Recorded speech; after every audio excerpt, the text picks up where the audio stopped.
por essa imagem, ele toca na bola, mas ele atropela o Wesley. Ele pega tudo junto.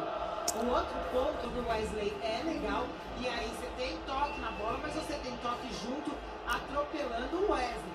O árbitro não aparece. Vocês repararam que A decisão final é de pênalti. Já tem 2 gols de pênalti na temporada, Alan Patrick.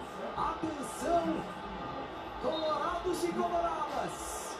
Aos 4 minutos do segundo tempo, Alan Patrick respira, vem pra batida o capitão.